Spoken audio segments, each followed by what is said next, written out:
Ladies and gentlemen, this next contest will be in the featherweight division. Introducing first, in the blue corner, standing 5 feet 7 inches tall, weighing in at 145 pounds, and fighting out of Millerville, Minnesota. He's representing Get Some, and he has a freestyle fighting. He's holding a record of 3 wins and 5 losses. Daniel Wago. And his opponent in the red corner, standing 5 feet 7 inches tall, weighing in at 145 pounds, and fighting out of Janesville, Wisconsin. He's representing Pure Hitting Fitness and holding a record of 10 wins, 6 losses. Ladies and gentlemen, he is Floyd, the Hitman Hodges. Referee Ross Ogden getting the assignment for this featherweight clash.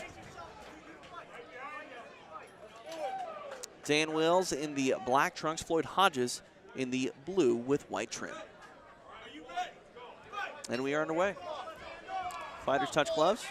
One interesting thing I noticed in the fighter introductions was Dan Wales is representing Get Some. I'm wondering if he trained at the Get Some facility, which is run by Brock Larson and Dave Owens.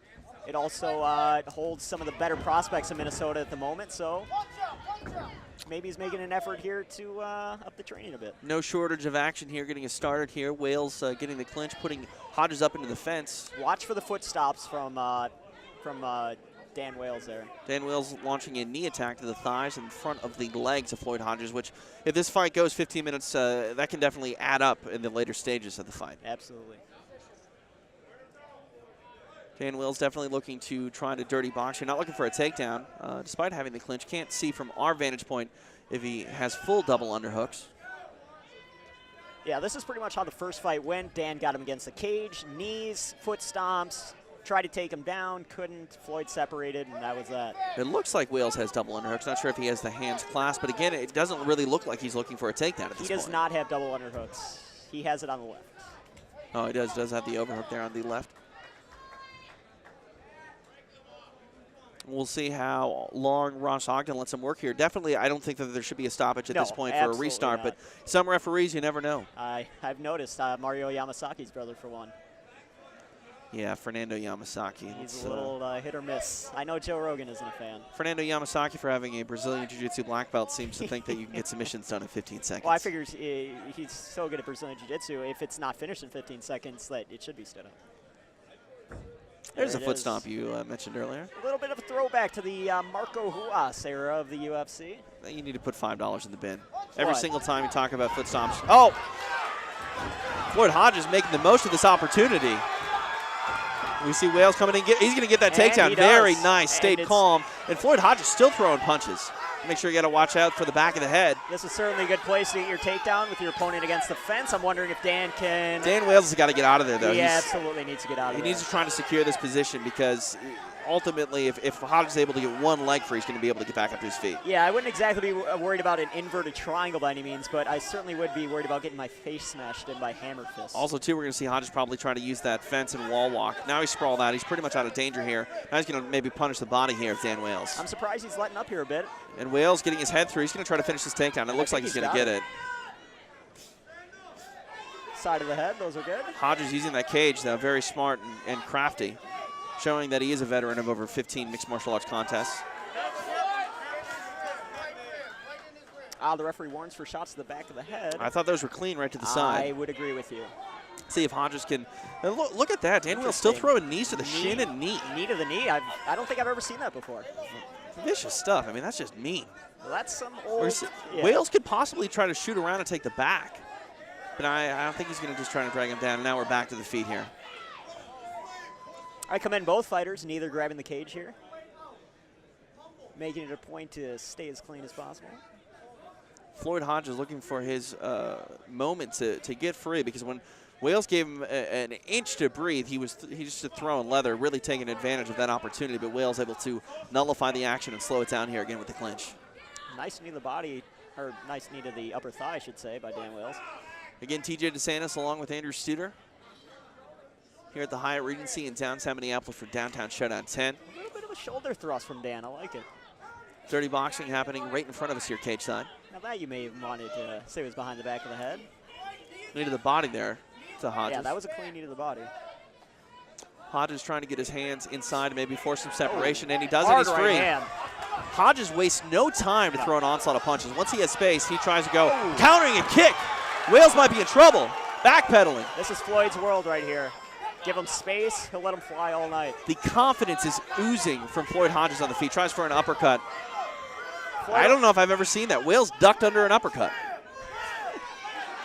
Yeah, well, Floyd rips him from about, halfway across the cage. Floyd Hodges, similar to Robbie Lawler with everything that he throws, 100%. That's a very good comparison, actually. That's why they pay me the big bucks. Exactly. Hodges sprawled out here on Dan Wales. Now Hodges able to get on top. Smart move by Hodges, actually. Settles for the guard of Dan Wales. I was surprised he just didn't stand up and make Wales try to come after him from space. He was trying to goad him into it, but we'll see if Wales has something for his back here. Close guard. And we see Hodges stack him. Now down to one knee. That's the end of the round. I didn't hear a clapper. Yeah, no, we don't have a clapper in Minnesota. I don't even think you noticed it during the UFC when they were here. There definitely was a clapper at the UFC. I don't know, maybe. I'm positive. Joe Silva was Mark Ratner would bring one if he needed to. It's interesting. We see Wales in the corner. He's on his feet. Hodges, I don't know if he's gassed or just wants to have a seat. He sits down. Do we not have stools here in Minnesota either? Oh, we don't, actually. TJ DeSantis along with Andrew Studer tonight here.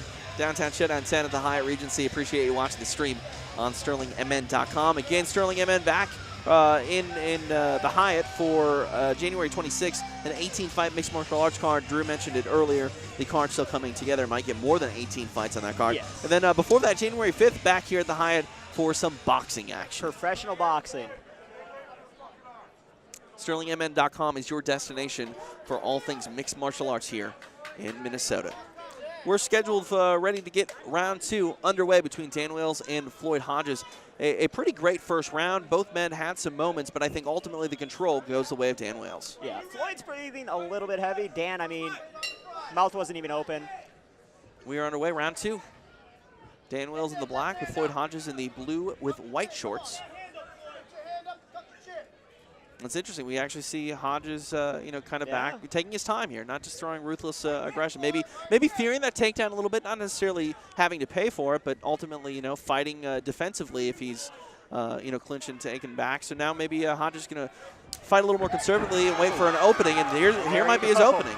He wastes little time.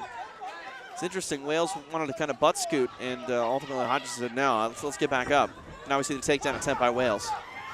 Wales really not setting up the takedown, not pumping a jab, you're kind of rushing in, and he does so again. And that was a true rush. Well, like I said, Dan doesn't exactly train with an actual mixed martial arts fight team, sort of just kind of picking things up on the fly. Well, there was a nice little knee. That was a very nice knee. Oh, this might be over. Dan Wales covering up, referee Ross Ogden right on top of it. Nothing really connecting. A couple sides. Oh, he's tapping. It's over. It's all done. Floyd Hodges is victorious. Submission due to strikes here in the second round. Dan Wales just ultimately couldn't take it. He looks like he's complaining. He's complaining to referee Ross Ogden, saying that maybe some of the strikes were getting to the back of the head. I can certainly see some markings on the back of his head, so I believe him. A tough way to go out, tapping to strikes. But two men congratulating one another. It was an improvement from his first performance, where he didn't get out of the first round. Made it to the second here. Maybe they fight again, get to the third, fight again, get to the decision. It's tough to tap out due to strikes. Yeah. Obviously, we see Wales complaining to the referee about strikes to the back of the head. I didn't see too many there in the finish. I did not. It certainly wouldn't be anything I would complain about. Not a lot of that's incidental, though, in the heat of the moment. No controversial stoppage here. Yeah, definitely. Your winner is Floyd Hodges. Let's go up to Mike Majuk for our official decision. After 1 minute, 2 seconds in the second round, the winner by tap out due to strikes, Floyd the Hitman Hodges. Floyd Hodges pushes his mixed martial arts record to 2-0.